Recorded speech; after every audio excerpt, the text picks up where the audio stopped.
In the 1950s, standing tall wasn't a trend. It was a life skill woven into school lesson plans, family routines, and the very chairs people sat on. Today, surgeons have uncovered what that generation did right. Their posture habits actually shielded them from the chronic back pain plaguing millions now. So why, despite all our technology and ergonomic gadgets, have our backs gotten weaker as theirs stayed strong? Discover the forgotten science behind 1950s posture secrets that prevented back pain. And find out what we lost along the way as we step back into an era where alignment meant health, not just appearance. In classrooms across America, posture was more than a passing concern. It was a lesson in self-respect.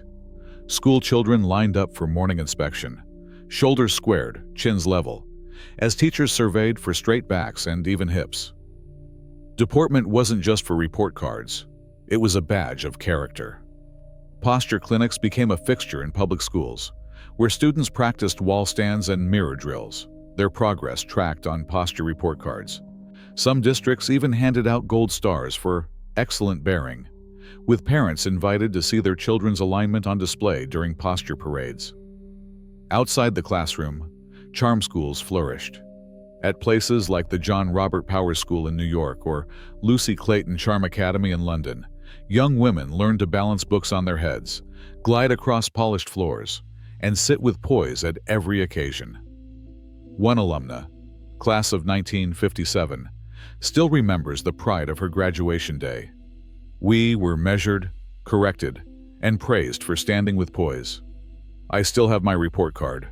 It says, "Excellent balance and bearing." Maybe that's why at 85 I've never had back surgery. These rituals weren't reserved for the privileged few. Magazines ran columns on perfect poise, and etiquette manuals urged mothers to correct slouching at the dinner table. Even advertisements for soap or breakfast cereal featured families sitting tall, backs never touching the chair. In many homes, posture was a family affair. Fathers demonstrating how to walk with purpose, mothers reminding children to keep their shoulders back, and siblings racing to see who could balance a book the longest. Military service added its own layer. Veterans from the era recall the daily command, chest up, eyes forward.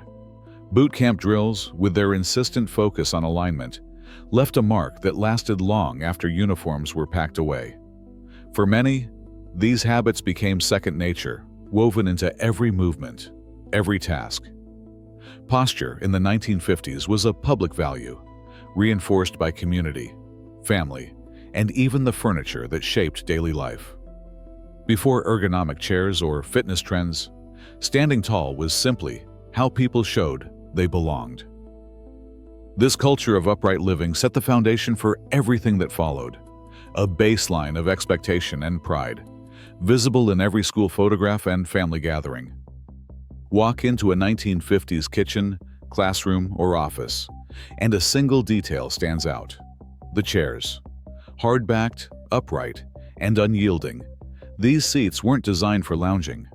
Instead, they enforced a kind of silent discipline, keeping every spine alert and every pelvis upright. Furniture makers of the era, like Herman Miller and Knoll, produced icons: the Eames molded plywood chair, the Sirenen executive chair, each built with a seat pan nearly flat and a backrest rising at a strict 90 to 100 degrees. There was little room for slouching. The American Seating Company's classroom models and the Ameco Navy chair, found in schools and offices, featured steel or aluminum frames, a shallow seat, and a back that met the body like a ruler. Design historian Dr. Kara McCarty explains, the geometry of these chairs wasn't accidental. They were engineered to keep you upright, attentive, and, as the ads claimed, ready for anything. Period trade catalogs boasted about posture support and alert working, phrases that now sound quaint, but shaped daily behavior. Recliners, with their deep cushions and soft angles, were rare until the end of the decade. In most homes, the living room was anchored by a firm sofa or a wooden chair, not a plush retreat. Modern medical research now validates what these designers built in.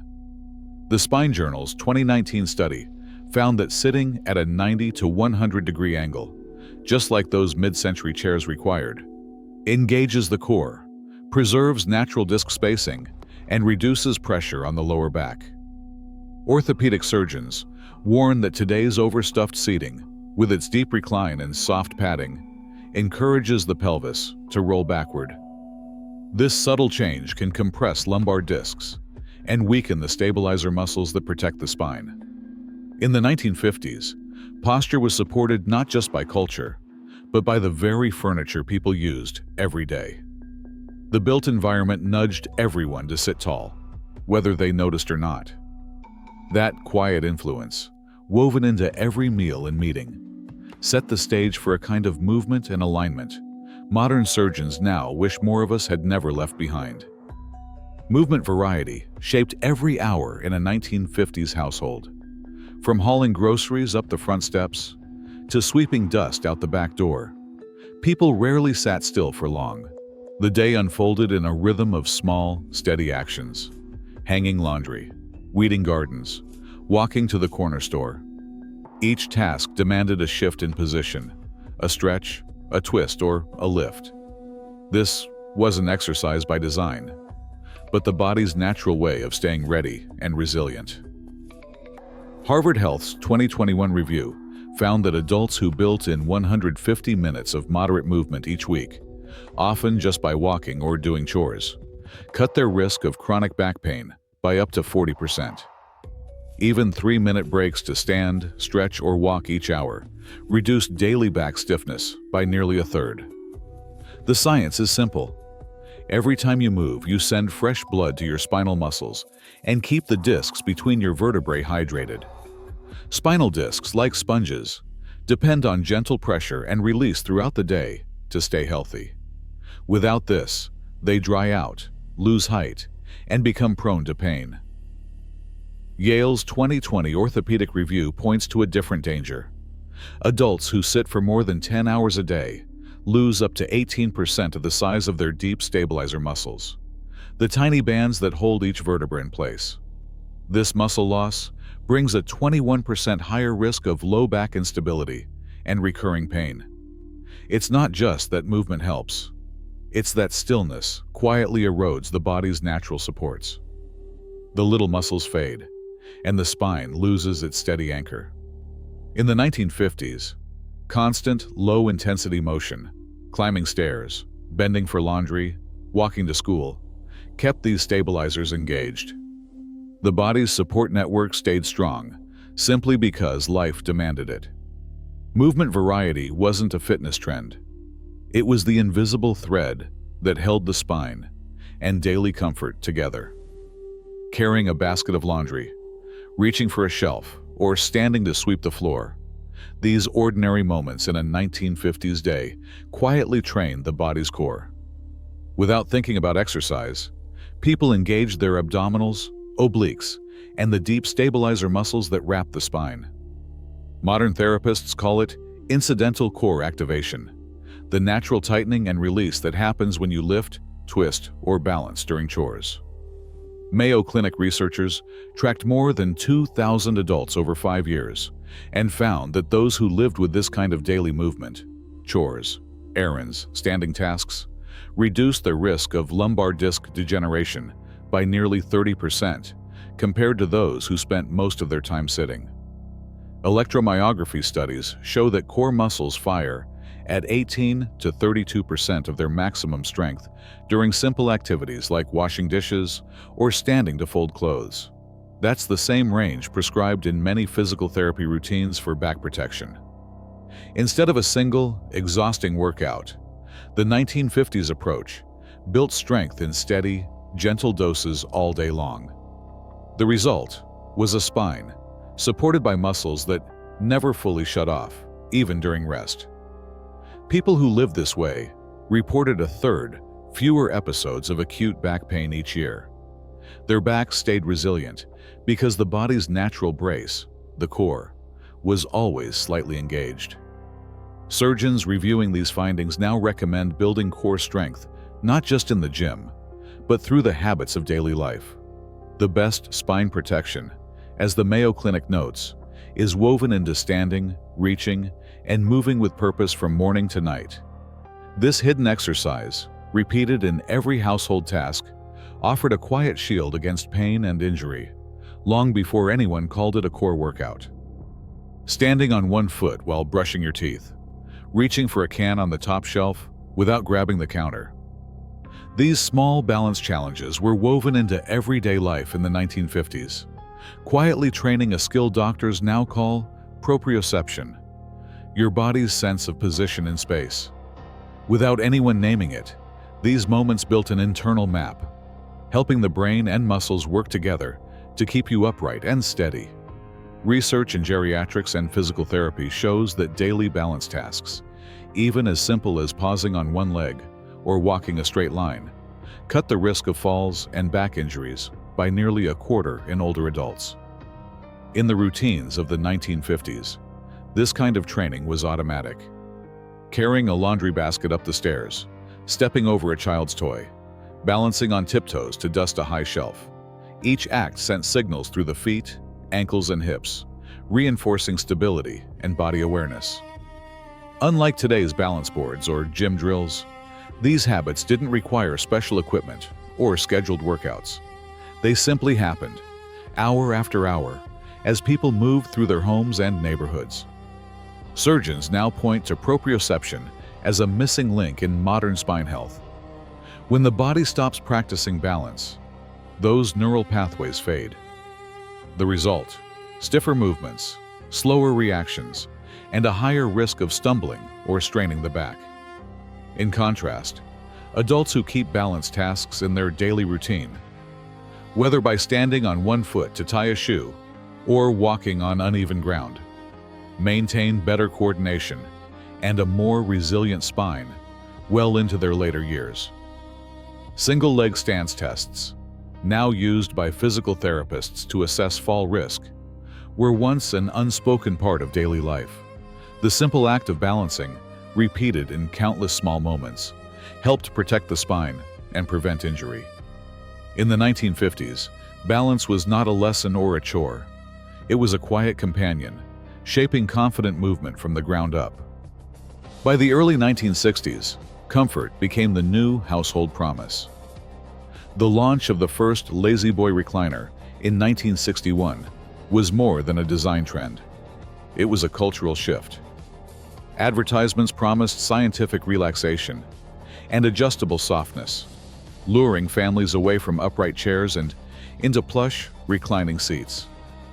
Within months, sales soared past 10,000 units, and soon, living rooms across America traded discipline for ease.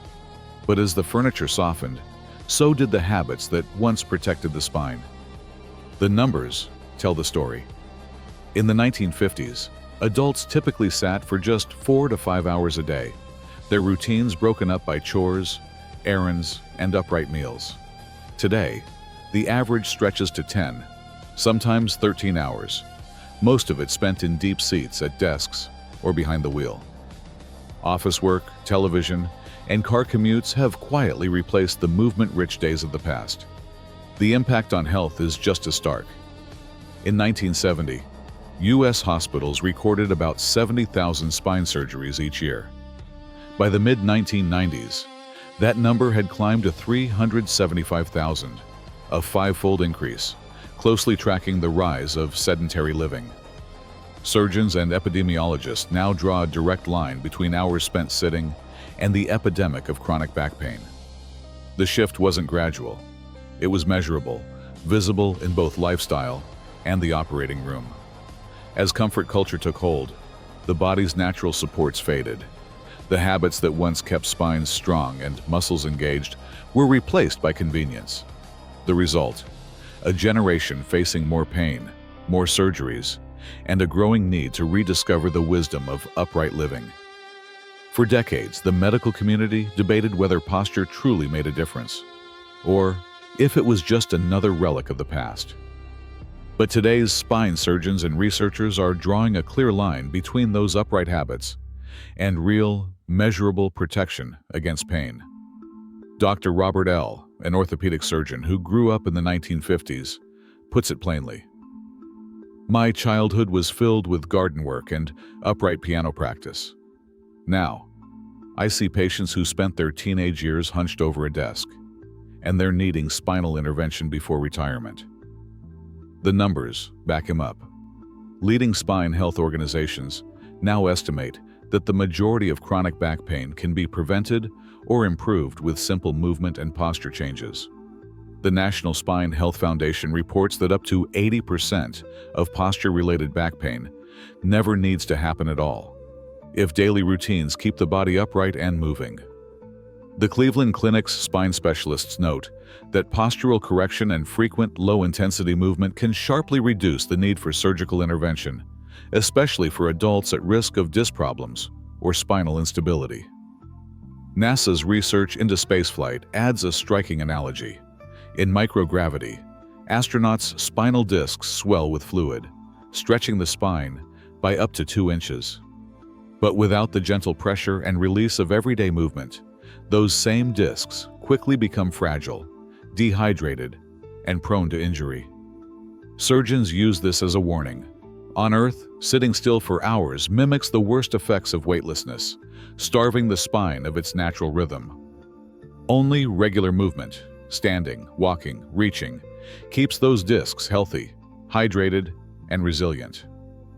Modern science has caught up to what the 1950s got right by instinct. Upright living isn't just a memory. It's now the prescription for a pain-free back, confirmed by some of the world's top surgeons and researchers. In the 1950s, Americans sat an average of 4 to 5 hours a day, less than half the time we spend seated now. Archival records show posture was not just a lesson, but a daily expectation reinforced by schools, families, and even the design of chairs. Clinical studies, such as those from the Spine Journal and Cleveland Clinic, now confirm that these habits reduced spinal disc pressure and helped prevent up to 40% of back surgeries. Yet, some questions remain. How much did other factors, like nutrition or unrecorded activity, also contribute to spine health? While not every detail is documented, the evidence is clear. Everyday movement, upright sitting, and incidental core engagement preserved back health for a generation.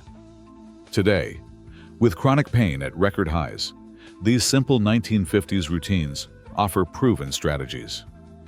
The data show that standing tall and moving often remain our best tools for a healthy spine. Thank you for watching and spending a little time with us today. If you enjoyed this journey back to the simple, timeless ways to stay strong and feel young, give this video a thumbs up and hit that subscribe button. We've got more inspiring stories and documentaries coming soon, right here on Seniors Retro Vitality, where yesterday's wisdom builds a healthier tomorrow.